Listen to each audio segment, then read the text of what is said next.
Boa noite a todos. Mais uma vez, sejam muito bem-vindos à Instituição Espírita Recanto dos Pássaros, a nossa IERP. Hoje nós temos uma presença muito especial, pela primeira vez conosco, virtualmente e presencialmente, a primeira vez a nossa Jeane Paiva, uma das trabalhadoras da Federação Espírita de Sergipe, e que vai nos passar palavras boas, verdadeiras, e que vai nos levar a um questionamento, né, Jane, que é o tamanho da tua fé. Em outro curso, eu falei sobre a sua palestra e terminei perguntando qual é o tamanho da fé de cada um de vocês. Não me respondam. Assisto amanhã a palestra de Jeane Paiva. Então, nesse momento, nós vamos fazer a nossa prece inicial, pedindo a todos que concentrem-se, que imaginemos Jesus Cristo em nossa frente e que possamos dizer a Ele: Senhor, Mestre, modelo e guia, nos abençoa neste momento, a todos nós que estamos envolvidos em Tua Palavra e aqueles que ainda não Te compreendem. Ilumina, Senhor, a nossa irmã Jeane Paiva, que ela receba toda a Tua luz, toda a Tua paz, e que todos nós, encarnados e desencarnados, que estamos acompanhando virtualmente, e aqueles que assistiram a palestra mais algum tempo depois, compreendam e se questionem o que devemos fazer para nos melhorar. Abençoe, Jesus, a todos nós, hoje e sempre. Que assim seja.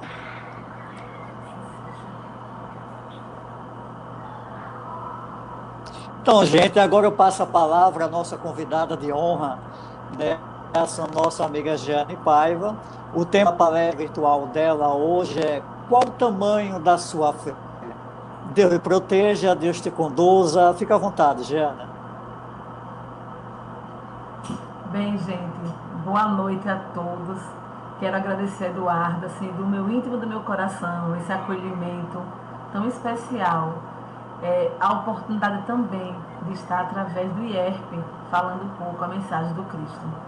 E aí eu pergunto para cada um de vocês, como Eduardo, né? Ele já perguntou ontem aos amigos de estudo, e eu pergunto para cada um de vocês: qual o tamanho da sua fé? E aí eu já vou me englobar. Qual o tamanho da nossa fé? Primeiro vamos entender o que é fé. No dicionário, fé, quando a gente vai pesquisar, quer dizer o quê? Extrema confiança, certeza. Certeza em quê? Em quem? Né? Então, é a certeza que devemos ter em Deus e nas nossas potencialidades. Essa é a certeza que precisamos ter. Vamos imaginar, eu sempre escuto uma amiga minha, expositora, falando, ela sempre traz esse exemplo de uma criança quando vai atravessar a rua, que está ao lado da sua mãe, segurando a mãozinha da sua mãe. Ela se preocupa em olhar para os carros? Não. Porque ela tem a extrema confiança na sua mãe, que ela segura a mão da sua mãe e atravessa despreocupada. Porque a tamanha confiança, a tamanha fé na sua mãe é tão grande que ela não se preocupa em olhar para os carros. Somente Deus, meus irmãos, somente Deus conhece o nosso coração. Quando falo coração, é porque é a casa dos sentimentos. Só Ele sabe dos nossos sentimentos, real e verdadeiro. Às vezes a gente nem percebe, pela nossa invigilância, quais são os nossos sentimentos reais. Mas Deus não. Deus, Ele sabe todos os nossos sentimentos. E aí eu pergunto para vocês, eu lendo a Bíblia, na questão de Lucas, capítulo 16, versículo 15, onde traz Jesus falando: e disse-lhes vós sois o que vos justificais a vós mesmos diante dos homens. Mas Deus conhece os vossos corações. Ratificando o que eu falei há poucos minutos para vocês. Deus, ele sabe do nosso coração. A gente pode mostrar para os homens, para os nossos amigos, nossos irmãos, para a sociedade, talvez aquilo que nós não estamos sentindo, mas ele sabe o nosso real sentimento. E lá em Provérbios, capítulo 23, versículo 26, traz a seguinte citação: dá-me, filho meu, o teu coração, e os teus olhos observem os meus caminhos. Então, Deus, ele convida a gente que é filho dele, a todos nós que somos filhos desse Pai tão amoroso, tão misericordioso, dá o nosso coração. Dá o nosso coração. E às vezes a gente não quer dar o que seria o nosso coração. Como falei também há pouco, a casa dos nossos sentimentos. Seria os nossos sentimentos. E aí eu lembrei da historinha do cego de Bartimeu. Aquele cego, ele tinha deficiência, eu vou falar da questão física, ele tinha a sua deficiência visual, e ele, ouvindo que Jesus operava as curas, ele fica esperando o mestre, onde ele ia chegar na cidade que ele estava, para o encontro do mestre. Ele tinha deficiência visual, mas ele não mediu esforços para chegar até o mestre. Vamos imaginar a gente, nesse momento, com a deficiência visual, para chegar até Jesus, que era cercado por multidões. Mas ele acreditou nele, nas suas potencialidades, que conseguia chegar naquele objetivo que era até o mestre. E acreditou, teve fé no mestre. Quando chegou lá, foi que Jesus falou para ele: olha, Bartimeu, tua fé te salvou.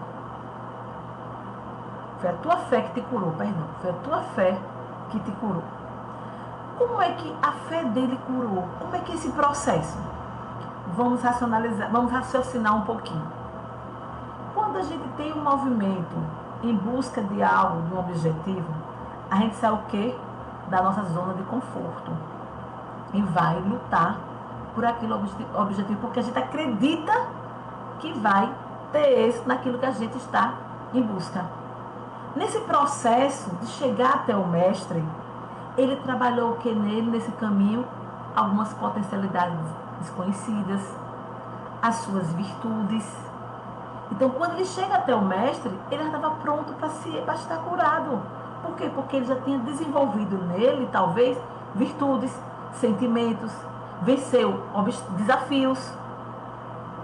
Vamos pensar na gente.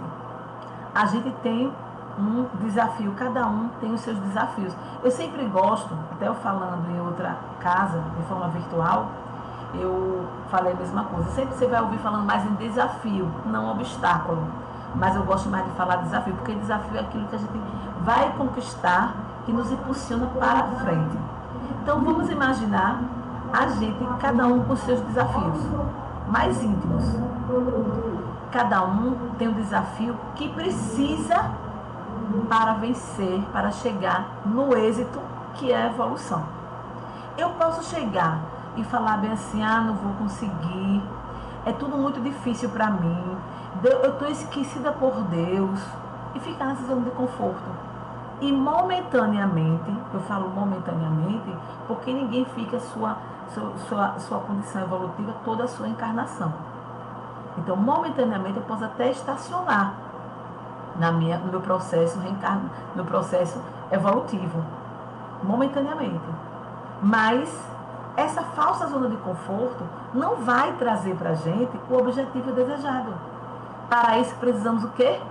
Ter a certeza, a confiança na gente, nas nossas potencialidades e em Deus, que é a fé. Quando eu estava falando para vocês agora, eu me recordei de uma historinha, não estava nem pensando em trazer nessa noite, Mas eu lembrei de uma história que eu, se eu não me engano, tirei, foi extraída no livro O Caminho das Virtudes. Se eu não me engano, foi no Caminho das Virtudes que eu extraí essa história. Tenho quase certeza. De Jazão de Camargo, o autor. O pátio, a história de um pássaro colorido. Esse pássaro, ele cai dentro, ele anda despercebido, ele não estava voando, mas estava andando, segundo o autor, e cai dentro de uma cova. E quando ele cai na cova, a primeira atitude dele é dizer: vocês são culpados porque eu caí nessa cova. Vamos parar um pouquinho e raciocinar sobre essa frase do pássaro. Às vezes, quando algo dá errado na nossa vida, não é o errado que eu quero dizer, não é de acordo com aquilo que a gente estava querendo que acontecesse. O que a gente faz? Procura, às vezes, eu não posso generalizar, porque cada um tem um comportamento e um pensamento, né? Mas geralmente o que a gente faz? A gente procura culpados por aquilo que não deu certo para a gente. Então o pássaro, ele começa a culpar tudo e a todos porque ele caiu dentro da cova. Só que o cair dentro da cova foi a invigilância dele. E às vezes a gente passa processos por nossa invigilância. E aí ele começa a esbravejar, a falar que todo mundo era culpado. As pessoas começam o quê? A incentivar a ele a sair dentro da cova. Ah, você consegue. Abra suas asinhas que você vai conseguir sair dentro da cova. Mas o pássaro fala: eu tenho medo. Tenho medo de abrir as minhas asas e bater na parede da cova e me machucar. Quantas vezes pessoas que são instrumentos divinos, que são colocados, inseridos em nossa vida para nos auxiliar, nos incentivar a sair daquele momento que nós estamos, às vezes, de pensamentos negativos, de desânimo, né? E a pessoa vai: você consegue, Jeane. Vai, sai dessa tristeza, sai dessa zona de conforto. Olha, recomece. Um exemplo. Agora, nesse processo de pandemia, quantas pessoas, quantos empresários precisaram fechar o seu estabelecimento comercial, né? Mas quer dizer que com isso ele vai perder tudo na vida, não vai poder recomeçar? Nós precisamos o quê? Fé, o quê? Acreditar. É certeza, né? Confiança extrema. Então precisamos acreditar e fazer algo por aquilo que a gente acredita. Porque as coisas não vêm assim: olha, eu vou fazer por você. Senão não teria sentido a reencarnação. Não teria sentido a gente precisar reencarnar. Se é aqui que a gente vai desenvolver as nossas potencialidades. Se é aqui que a gente vai conquistar esse caminho evolutivo, esse burilamento do espírito para chegar, né, na tão sonhada evolução espiritual. Então, o pássaro, ele chegou e disse: eu tenho medo. Então, o medo não é um sinônimo de fé. É até normal a gente ter medo, às vezes até é precaução em certas situações, o medo.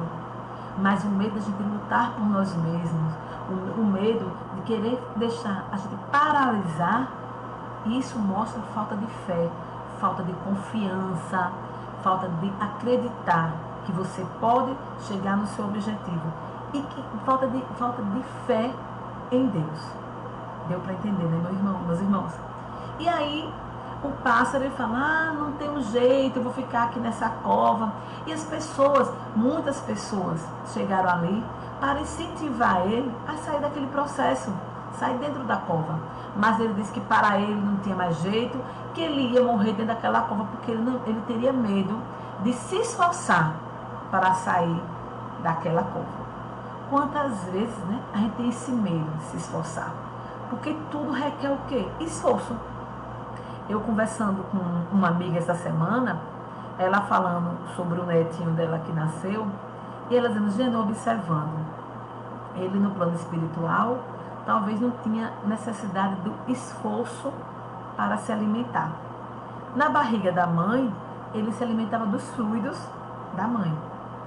Quando ele nasce, né, nesse mundo da gente, ele reencarna, ele precisa o quê? Um esforço para sugar a mama para se alimentar.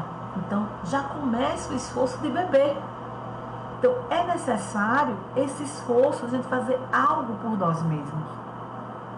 As pessoas vêm para nos ajudar, tanto instrumento divino, tantos amigos que reencarnam,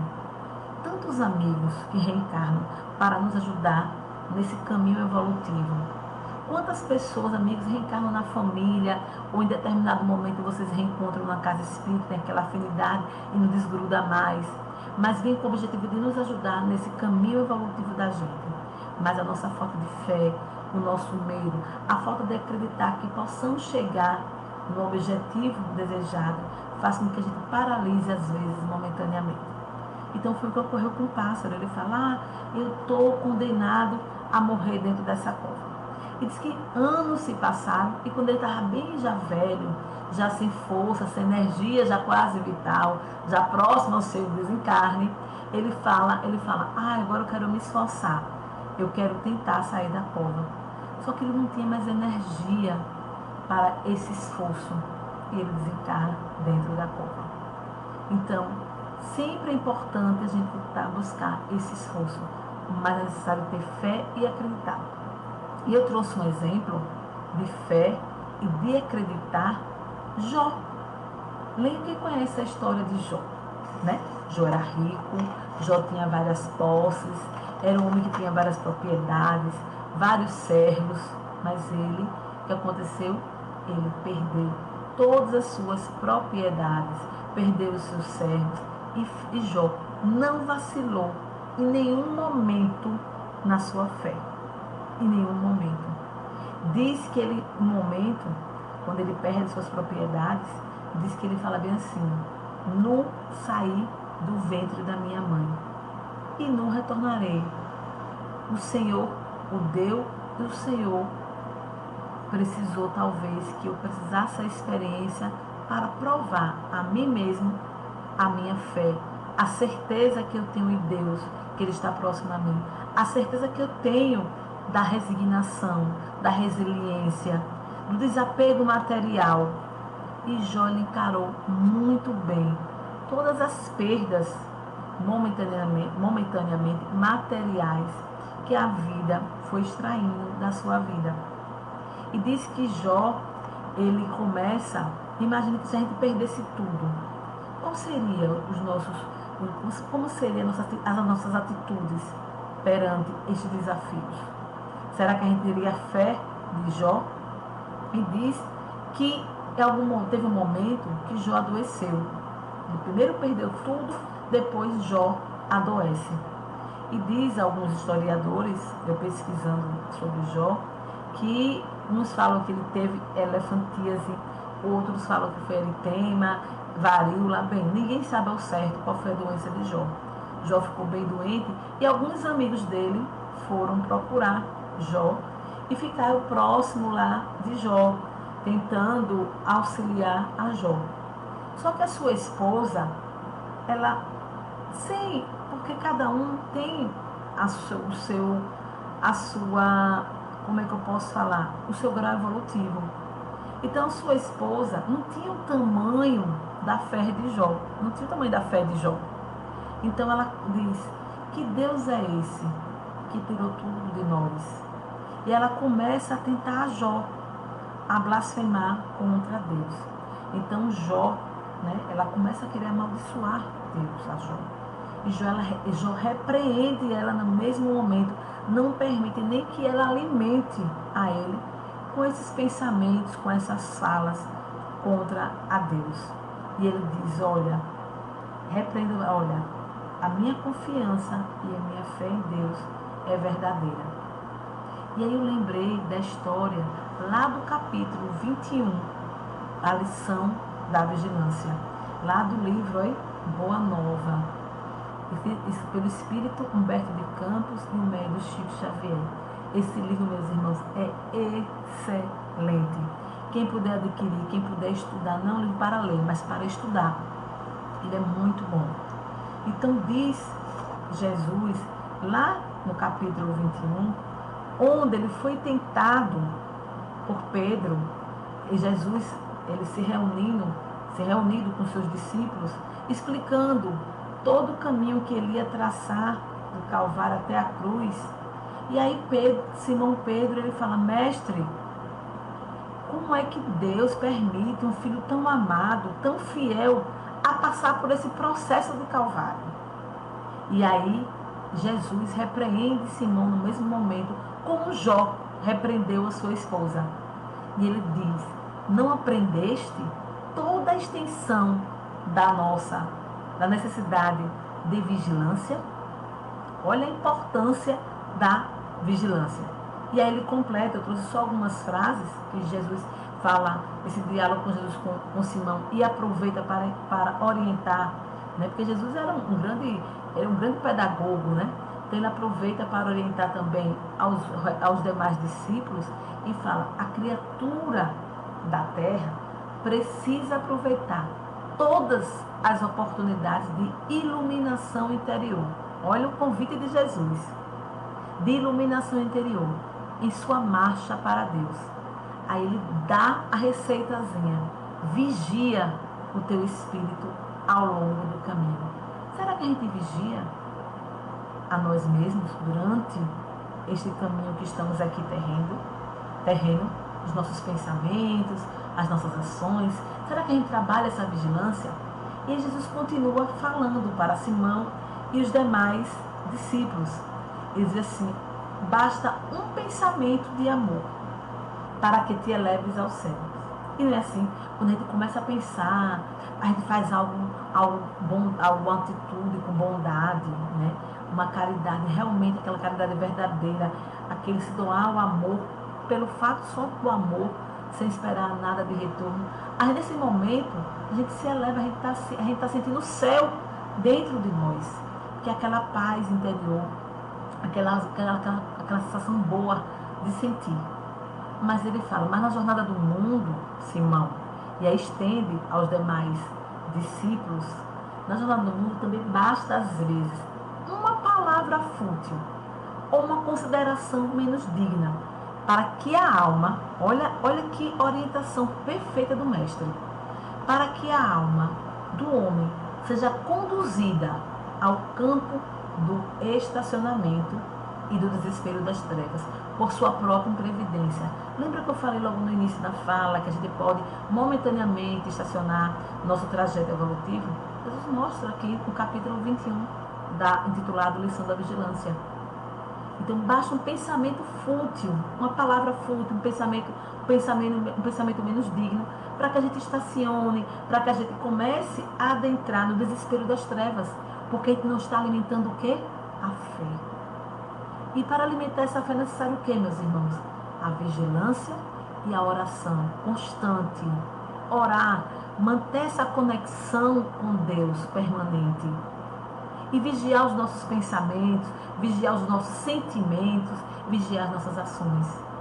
É necessário a gente ter essa consciência que isso é necessário a cada segundo da nossa existência. E aí ele continua a sua narrativa, as suas orientações a Simão Pedro, estendendo aos demais discípulos. Nesse terreno, Pedro, o discípulo do Evangelho terá sempre imenso trabalho a realizar. A gente não tem, quando a gente decide seguir o Cristo, decide exercitar as orientações do Evangelho, o que mais nós temos a realizar o quê? Trabalho. A gente trabalha dormindo, a gente trabalha quando acorda, a gente sente aquela necessidade de fazer algo. Esse encontro com Cristo, esse conhecer o Evangelho, quando a gente desperta, a gente tem a necessidade de fazer sempre algo de bom, sempre servir. A necessidade de servir ao próximo, de servir a sociedade, de servir ao mundo. Quando a gente tem essa necessidade de servir e coloca em prática esse servir pelo amor, só com a intenção de amar, nós estamos servindo a nós mesmos. Porque nós estamos traçando de forma positiva nosso caminho evolutivo. E aí ele continua a sua fala para Pedro. Porque pelo reino de Deus é preciso, olha como Jesus ele foi bem claro, pelo reino de Deus é preciso resistir às tentações dos entes mais amados na terra, os quais, embora ocupassem o nosso coração, ainda não podem entender as conquistas santificadas dos céus. Isso quer dizer que a gente não está mais evoluído que o nosso irmão, que o nosso companheiro, a nossa companheira, que o nosso filho, que nossa mãe, que nosso pai, que nosso vizinho, que nossos amigos. Não é isso. Mas talvez nós despertamos para a necessidade do burilamento. Nós despertamos para a necessidade de exercitar em ações, pensamentos e sentimentos o que o Evangelho nos orienta, que é através do Cristo. E talvez aquela ente mais querida, aquele mais amado que está ao nosso lado, não despertou ainda. E aí vai começar o quê? A gente eu já pelo menos vou falar por mim. Eu já vi muita gente falar bem assim, meu esposo não quer que eu vá para a casa espírita. Como nós estamos falando numa casa espírita, não quer que vá para a casa espírita. Se a gente tivesse numa igreja católica, ou na igreja evangélica, ou em outra escola religiosa, o esposo não queria que fosse para aquela outra escola religiosa. A minha mãe e minha irmã diz que eu estou fanática. Por quê? Porque aquele servidor do Cristo, quando começa realmente a se esforçar para seguir as orientações do Evangelho, que é as orientações de Jesus, ele começa, às vezes, a andar um pouco mais sozinho. Os seus companheiros familiares, né, os seus amigos, às vezes, não querem caminhar junto com você, que despertou. E aí começa o quê? A tentar a gente. Olha que a esposa de Jó foi tentada quando ele estava passando pelos seus desafios. Perdeu suas posses, né, suas propriedades, seus servos, seus gados. Começou depois, a doença veio, bateu a porta de Jó, mas Jó em nenhum momento vacilou na sua fé. E se fosse com a gente? Será que a gente iria vacilar na fé? Será que a gente ia desacreditar? E, continuando, os amigos de Jó foram ter com ele, como eu iniciei, mas não concluí. Foram ter com ele. E teve momentos que eles atribuíram a Jó, disseram, Jó, talvez esteja passando pela lei da causa e efeito, né? Até o acusaram, você tem que passar por isso. E não é bem assim. Mas em nenhum momento, mesmo ouvindo isso dos amigos, essas palavras, que para eles não estavam ofendendo a Jó, nem estava enfraquecendo a fé de Jó, mas em nenhum momento Jó vacilou na sua fé em Deus. Ele não, em nenhum momento ele blasfemou contra Deus. Bem, diz que eles, os amigos de Jó, todos os dias, a cada momento que podiam, estavam em oração constante. Jó e os seus amigos juntos, em oração constante, pedindo a Deus força, agradecendo a Deus pelas oportunidades daqueles desafios, porque se nós passamos por alguns desafios que a vida nos convida, é porque precisamos passar por eles para aprender, extrair lições que vai nos engrandecer o nosso espírito, que vai nos levar a esse caminho evolutivo. Mas precisamos o quê? Saber olhar, pedir a Deus entendimento para aprender o que aquele desafio quer nos orientar, quer nos ensinar. Todos nós, meus irmãos, todos. Não tem um irmão aqui na Terra encarnado que não é convidado diariamente a exercitar a fé. Todos nós somos convocados sempre.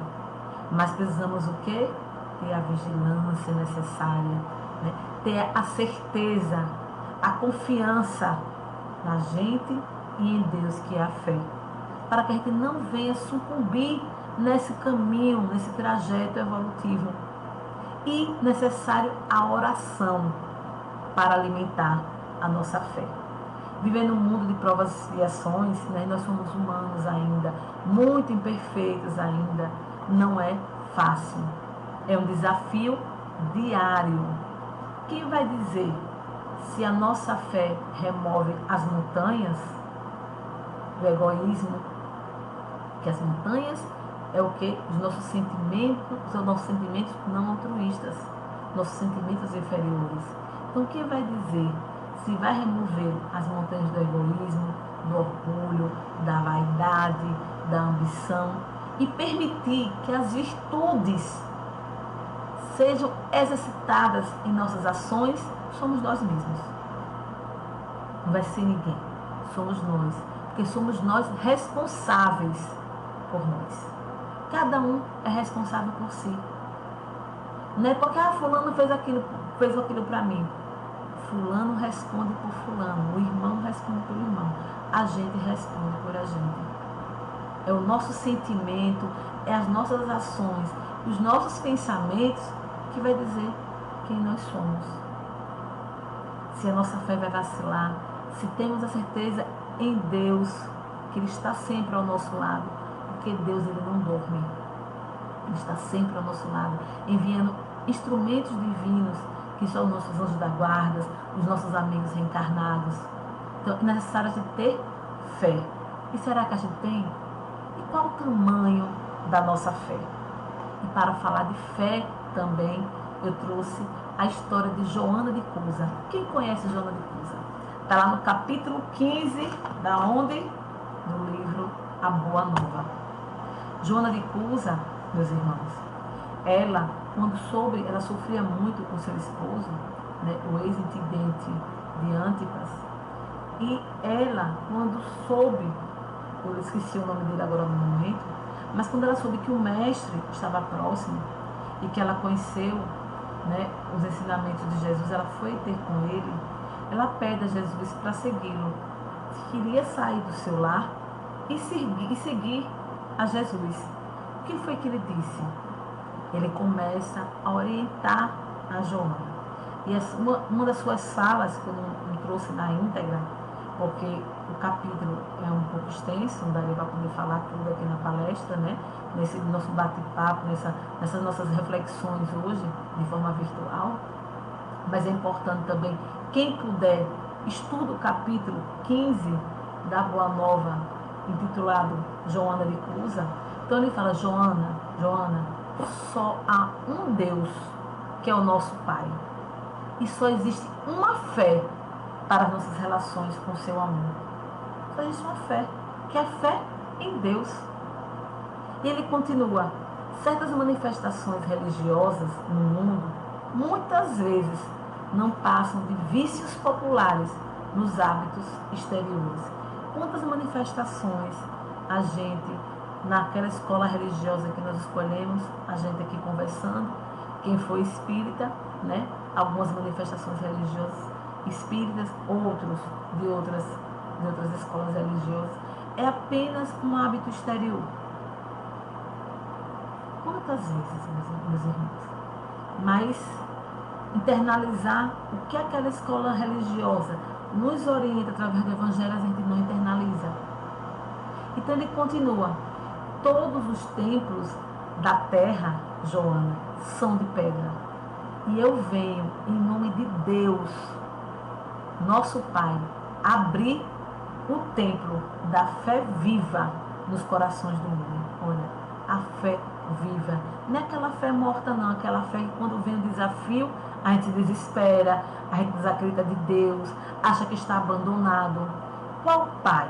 Vamos pensar numa mãe. Uma mãe, realmente, aquela mãe que tem o sentimento e atitude materna, né? Aquele pai que tem aquele sentimento verdadeiro paterno. Quais são esses pais que abandonam os seus filhos? Imagine Deus.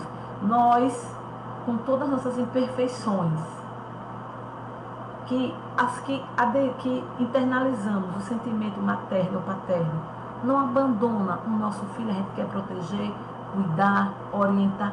Imagine Deus, nosso Pai de amor, nosso Pai misericordioso.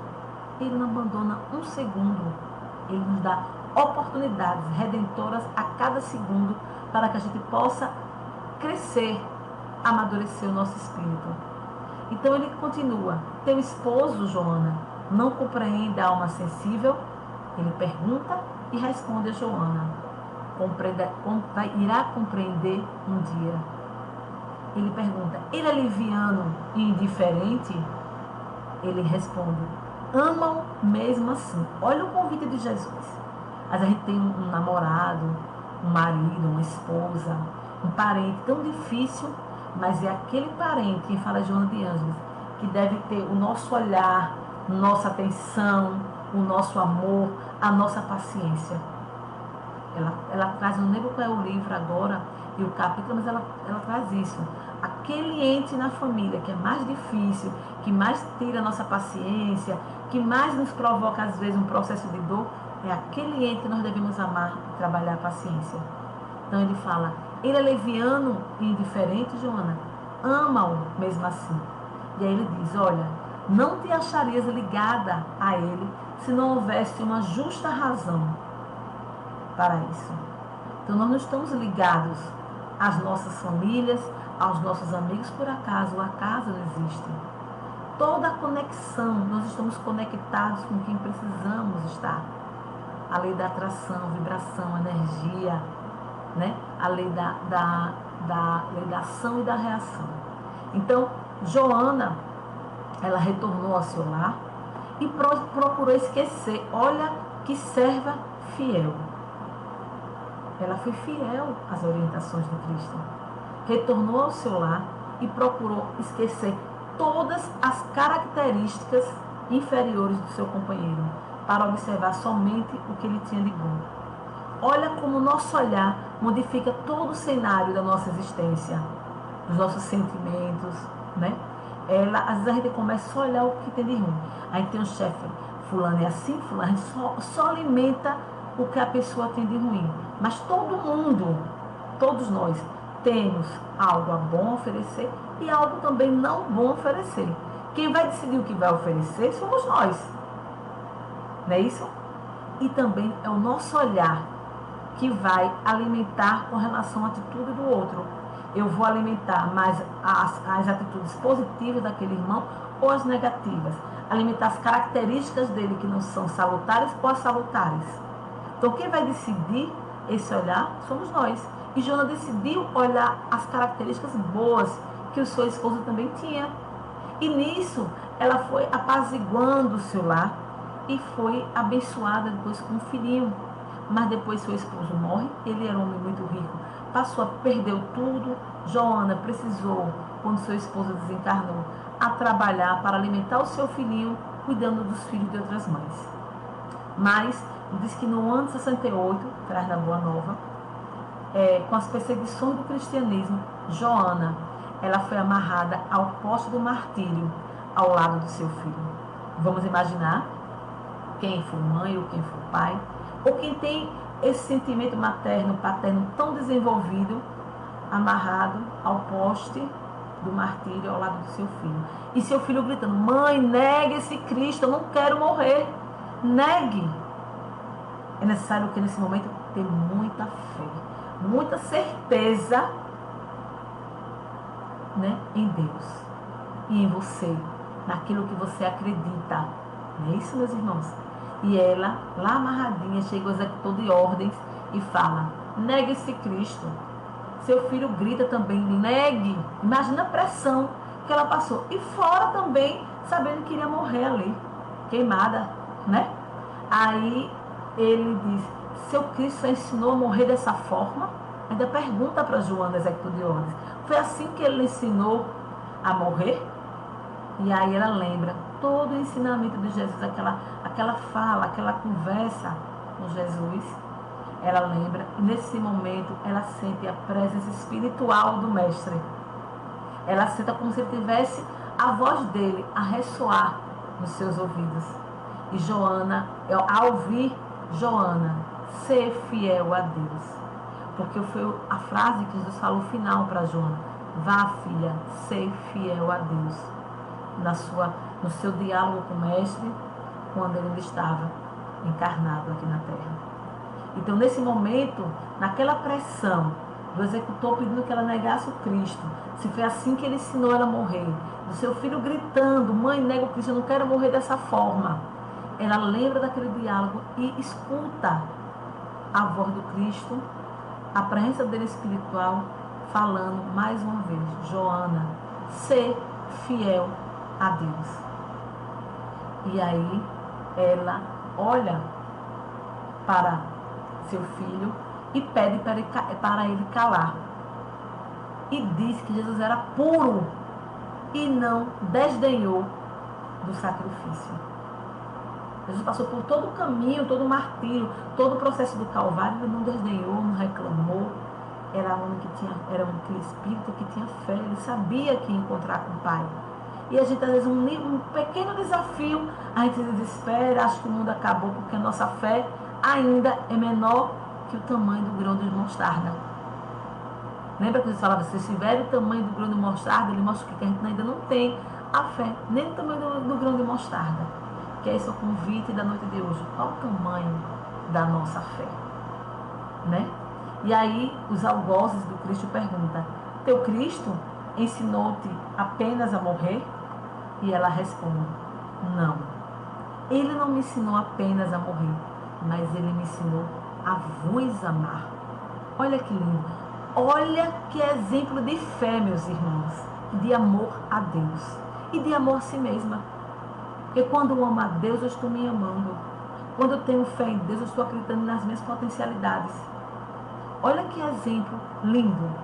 Nesse instante, ela sente a mão consoladora do Mestre a lhe tocar suavemente os ombros e lhe diz, Joana, tenha bom ânimo, eu estou aqui. O próprio Jesus foi ele que foi receber o Espírito de Joana. Aí eu pergunto para vocês, meus irmãos, qual o tamanho da nossa fé? Diante de tantos desafios, diante de um filho difícil, diante de um marido difícil, ou de uma esposa difícil, de amigos, de trabalho difíceis, diante de cada desafio que cada um esteja passando, diante de uma doença que vem, às vezes, vem vacilar, às vezes vem cobrar, vem mostrar, será que você tem fé? Vem me perguntar, será que você tem fé? Eu pergunto, qual o tamanho da nossa fé? Jesus, ele veio ao mundo, nos ensinou, nos deixou o seu evangelho, os seus ensinamentos, e a gente ainda insiste, às vezes, por nossa ainda, às vezes não, por nossa ainda evolução, pequena ainda, a gente vacila muito nossa fé. Jesus, ele orienta lá no capítulo 21 da Boa Nova, tenha vigilância, vigie os seus pensamentos, vigie os seus sentimentos, vigie as suas ações, ore. A oração é uma conexão direta com o Pai. A oração alimenta a nossa fé. Sirva ao Cristo. Mas qual o tamanho da nossa fé? Bem, fica a nossa reflexão da noite de hoje, que possamos alimentar uma fé verdadeira no Cristo e a certeza, a confiança em nossas potencialidades, que juntos chegaremos lá no final ao encontro com o Mestre. Um beijo no coração de todos vocês e obrigada por essa oportunidade. Eduardo, tá mudo, tá em silêncio, tá mutado aí o seu microfone, tá mudo. Isso, obrigado. Nós é que agradecemos a sua presença, essa palestra maravilhosa, esses exemplos super potentes, vamos dizer assim, para o que nós estamos passando hoje. Né? Você foi muito bem iluminada, graças a Deus, muito bem intuída pelos exemplos que você nos trouxe na noite de hoje, porque nesse tempo de pandemia, a fé está sendo muito questionada, não é isso mesmo? E quando você passou o tema para nós, foi o que eu disse, perfeito, porque o que a gente tem que analisar, qual o tamanho da nossa fé, não é isso, Jane? Porque é muito fácil a gente dizer que tem fé em momentos felizes, não é muito fácil. Embora até nos momentos felizes a gente muitas das vezes esquece de agradecer a Jesus Cristo, né? De agradecer aos bons espíritos. Mas neste momento mesmo atual, né, dessa Covid, dessa pandemia, a gente tem que se questionar e se trabalhar. Eu estava lendo aqui os vários comentários, graças a Deus, todos comentários positivos da sua fala, alguns deles aqui se parecem, e quando você falou no comodismo, né, o Luan colocou aqui, que justamente a falta de fé pode também levar ao comodismo. E você explicou que pode, né, pode levar ao comodismo. E nós, como espíritas, nós temos a obrigação moral de termos a fé raciocinada, né? É uma das maravilhas da doutrina espírita nos dá esse livre-arbítrio, né? De raciocinar o porquê eu sou espírita. Por que que ainda o tamanho da minha fé nem não é ainda do que o grande Gustavo? Esse raciocínio, essa liberdade que nos dá. Então, olha, estamos muito felizes por você ter nos passado esse presente na noite de hoje. A IERP está de braços abertos a você.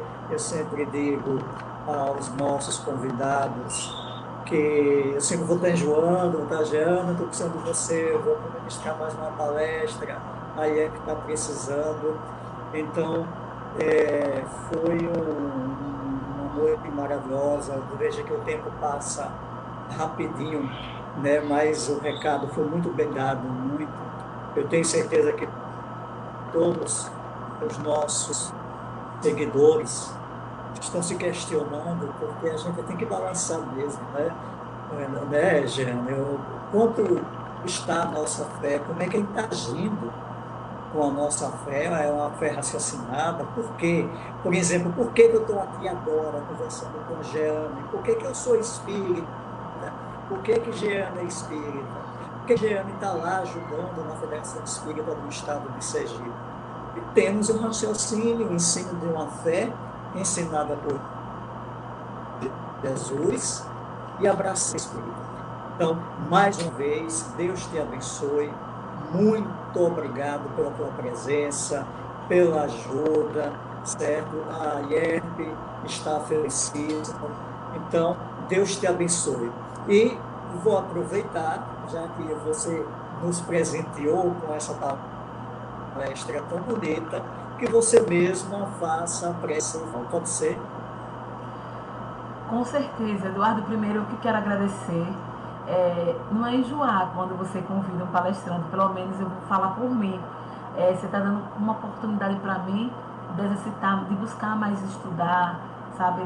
De falar para mim mesma. Quando a gente está falando aqui, eu não estou falando primeiro para os nossos irmãos que estão nos ouvindo, né, nos assistindo, mas estou falando primeiro para mim mesma, que está alimentando a minha consciência. Então, assim, eu é que agradeço a oportunidade de todo o coração, de verdade, de estar aqui hoje falando, porque eu estou aprendendo, e também dizer aos nossos irmãos que muito obrigada pela paciência de estar aqui ouvindo, né?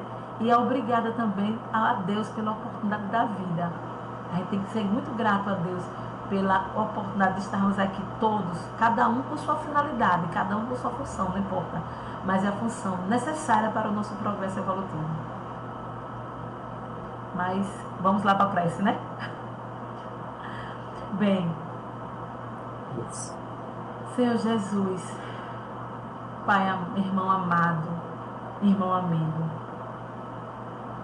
Deus, nosso Pai maior, Maria, essa mãe tão consoladora, tão amiga, queremos agradecer a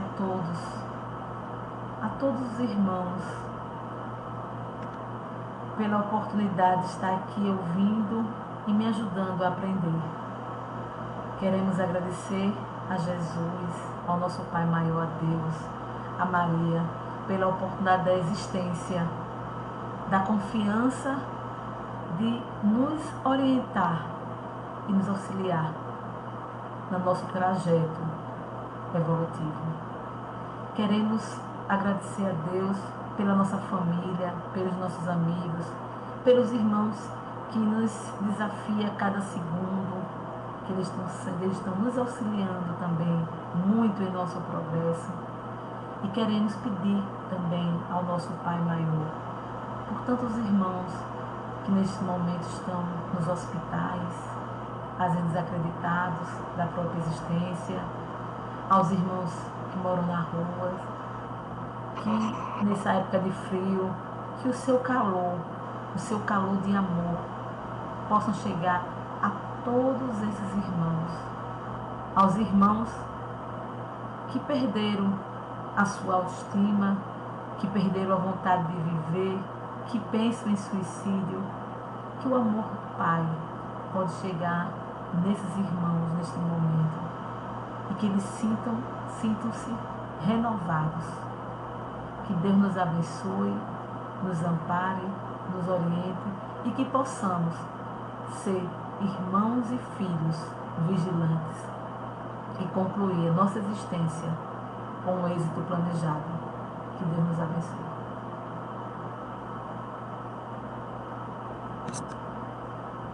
Muita paz, muita luz a todos e até a próxima semana. Jesus nos abençoe.